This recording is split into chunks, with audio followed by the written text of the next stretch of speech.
새벽 독백 38년 만에 마지막으로 교실 문을 닫던 날. 안녕하세요. 저는 올해 62살인 초등학교 교사입니다. 아니, 이제는 교사였습니다. 라고 해야겠네요. 이번 달 말이면 38년간의 교직 생활을 정리하게 되거든요. 오늘은 제 마지막 수업이 있었어요. 6학년 3반 아이들과의 마지막 시간. 사실 기대했던 것과는 좀 달랐어요. 드라마에서처럼 아이들이 울면서 아쉬워할 줄 알았는데 그런 건 아니더라고요. 선생님 그만두신다고요? 아, 그러시구나. 대부분의 반응이 이 정도였어요. 몇몇 아이들만 선생님 안 가시면 안 돼요. 라고 물었지만 그것도 잠깐이었죠. 점심시간이 되니까 금세 친구들과 뛰어놀기 바빴고 아이들한테는 저보다 내일 점심 메뉴가 더 중요한 일인가 봐요. 그게 당연한 거죠. 아이들에게는 오늘이 전부니까. 내일이면 새로운 선생님이 오실 테고 아이들은 금세 적응할 거예요.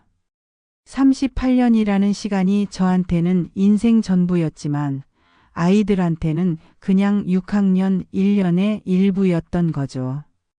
그 사실이 조금 서운하기도 했지만 한편으로는 안심도 됐어요.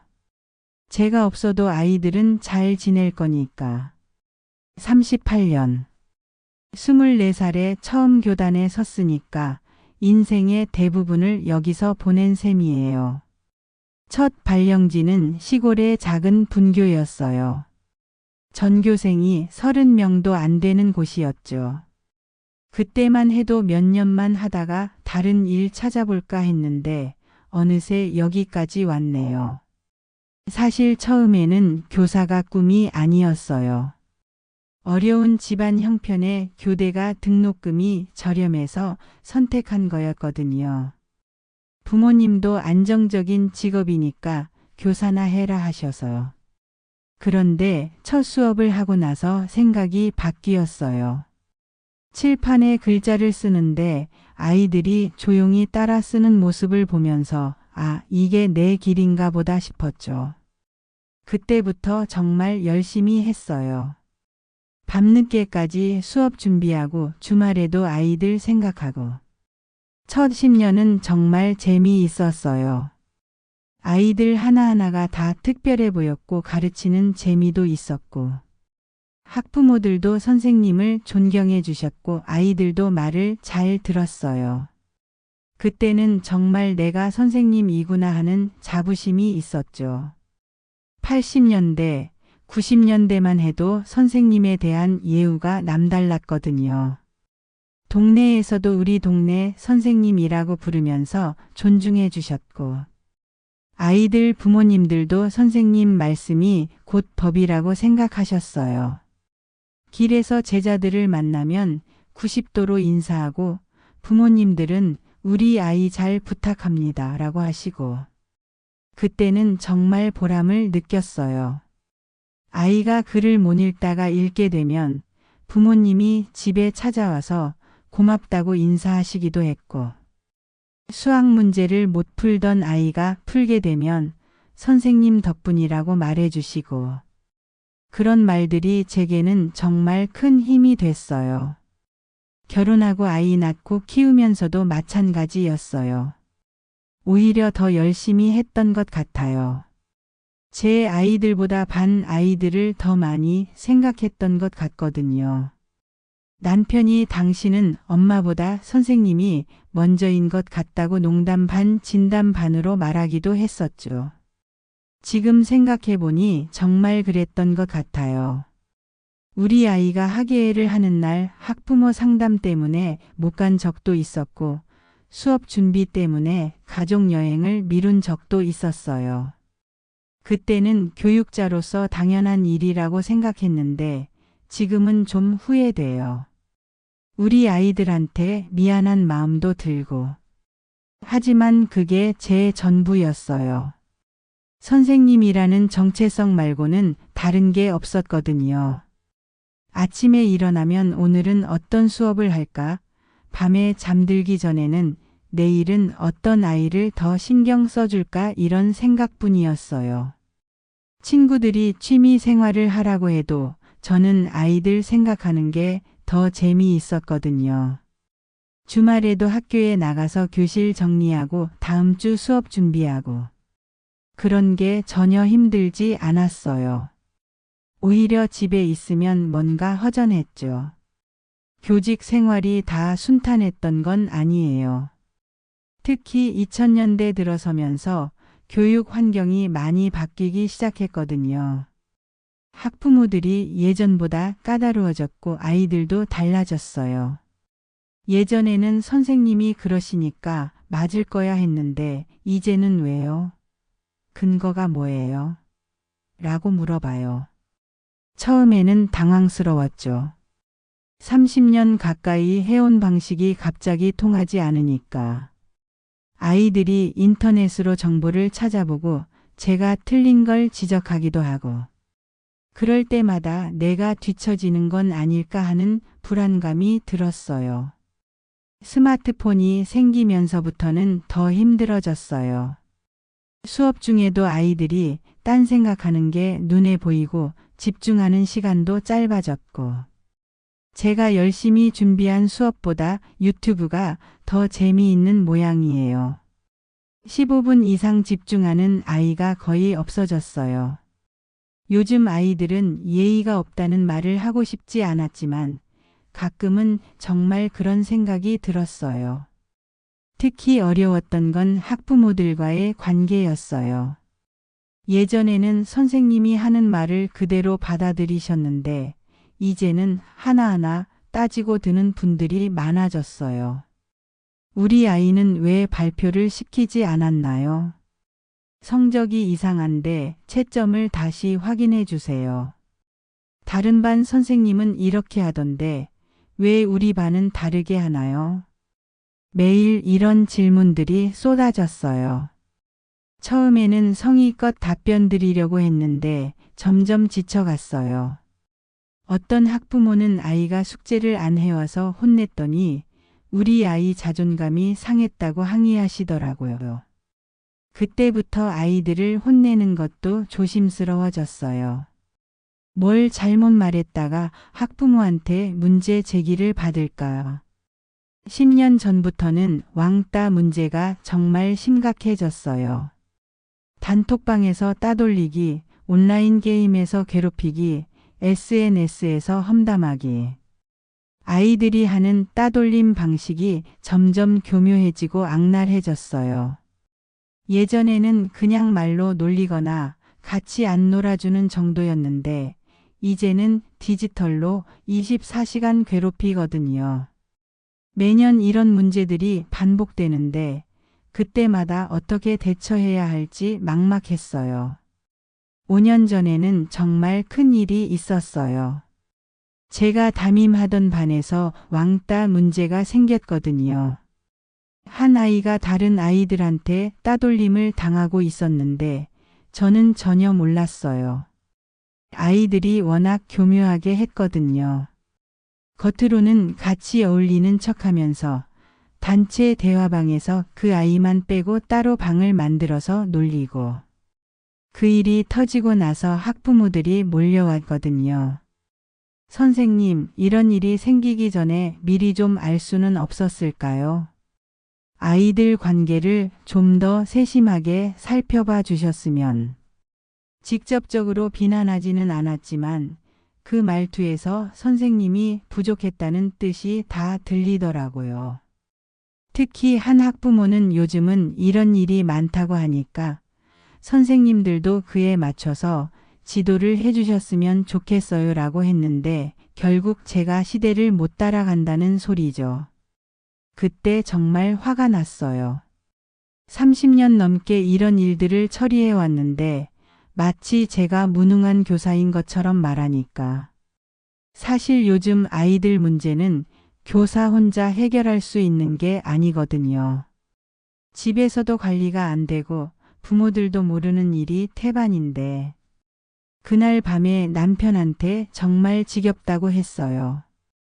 교사 노릇하기가 점점 어려워진다고. 그 후로 더 조심스러워졌어요. 아이들 하나하나를 더 자세히 관찰하려고 했고 작은 변화도 놓치지 않으려고 했죠. 하지만 요즘 아이들 마음을 읽기가 점점 어려워지더라고요.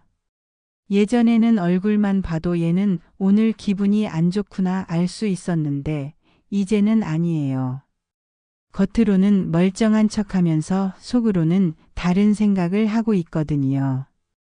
휴대폰 때문에 더 복잡해졌어요.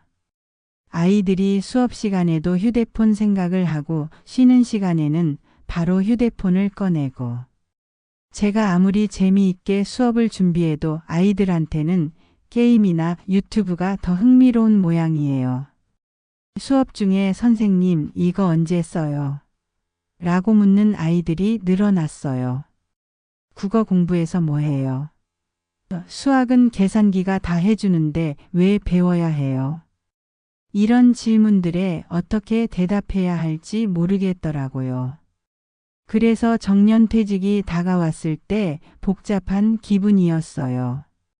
한편으로는 정말 아쉽고 한편으로는 이제 그만해도 되겠다 싶기도 했거든요. 더 이상 아이들을 이해할 자신이 없기도 했고. 코로나 때는 정말 힘들었어요. 갑자기 온라인 수업을 해야 한다고 하는데 그런 건 해본 적이 없잖아요. 파워포인트로 자료 만들고 줌으로 수업하고. 겨우 따라갔던 건데 아이들은 오히려 저보다 더 능숙하더라고요. 선생님, 음소거 안 되어 있어요. 선생님, 화면 공유 버튼 눌러보세요. 아이들이 저한테 컴퓨터를 가르쳐주는 상황이 되니까 정말 당황스럽고 서글펐어요. 38년 동안 아이들을 가르쳐 왔는데 이제는 아이들한테 배워야 하는 처지가 되다니. 지난 몇 달 동안 퇴직 후에 뭘 할까 정말 많이 생각해 봤어요. 남편은 이제 좀 쉬어라고 하는데 그럴 수가 없어요. 물론 연금이 나오니까 경제적으로는 큰 걱정이 없지만 그게 문제가 아니거든요. 38년 동안 매일 아침 7시 30분에 학교에 나가는 게 습관이 됐는데 갑자기 집에만 있으라고 하니까 막막하더라고요. 하루 종일 집에서 뭘 하고 지내야 할지 모르겠어요. TV 보고 청소하고 요리하고. 그러면 하루가 끝나는데 이런 게 매일 반복된다고 생각하니까 답답해요. 며칠 전에 하루 종일 집에 있어 봤는데 오후 3시쯤 되니까 정말 갑갑하더라고요. 뭔가 의미 있는 일을 하고 싶은데 그게 뭔지 모르겠어요. 그래서 여러 가지를 생각해 봤어요. 혹시 교육 관련된 일을 할 수 있을까 해서 알아봤는데 현실이 녹록지 않더라고요. 코로나 때 온라인 수업을 해보기는 했지만 그때는 정말 힘들었거든요. 파워포인트로 자료 만들고 줌으로 수업하고.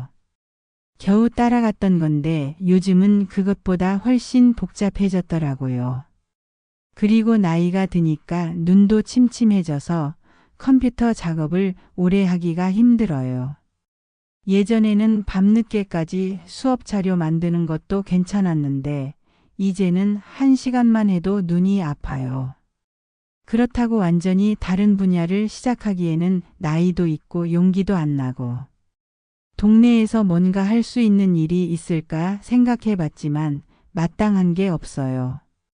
친구 중에 한 명은 대학원에 진학해서 상담심리학을 공부하겠다고 하던데 그것도 쉽지 않을 것 같고. 38년 동안 한 가지 일만 해봤더니 다른 걸 할 자신이 없어요. 컴퓨터도 워드나 파워포인트 정도는 할 줄 알지만 엑셀은 기본적인 것만 겨우 하는 수준이고. 요즘 어디서 일하려면 다 컴퓨터를 능숙하게 해야 한다는데 저는 그런 게 한계가 있어요. 그러다가 문득 깨달았어요. 제가 사회에서 할 수 있는 일이 생각보다 많지 않다는 걸. 교사로서는 베테랑이었지만 교사 말고는 별다른 경험이 없으니까요. 내가 뭘 할 수 있지? 하는 생각에 정말 막막했어요. 이런 걸 미리 준비해야 했는데 퇴직이 다가와서야 생각하니까 늦은 것 같고 친구들도 비슷해요. 같이 퇴직하는 동기가 몇 명 있는데 다들 고민이 똑같더라고요. 우리가 할 수 있는 게 뭐가 있을까? 어떤 친구는 그냥 집에서 손자나 봐주자고 하는데 그것도 며느리 눈치 보이고 또 다른 친구는 평생교육원에서 뭔가 배우겠다고 하는데 솔직히 그런 곳에서 하는 기초적인 강의들이 별로 내키지 않더라고요. 그런데 가만히 있을 수도 없고 연금이 나오니까 당장 돈이 필요한 건 아니지만 그래도 뭔가 의미 있는 일을 하고 싶어요. 38년 동안 성실하게 일했는데 이렇게 막막할 줄은 몰랐어요. 요즘 밤에 잠이 안 와요.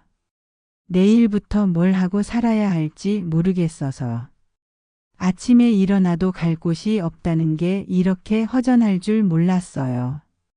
이제는 알람도 맞출 이유가 없고 옷도 아무거나 입어도 되고 화장도 안 해도 되고.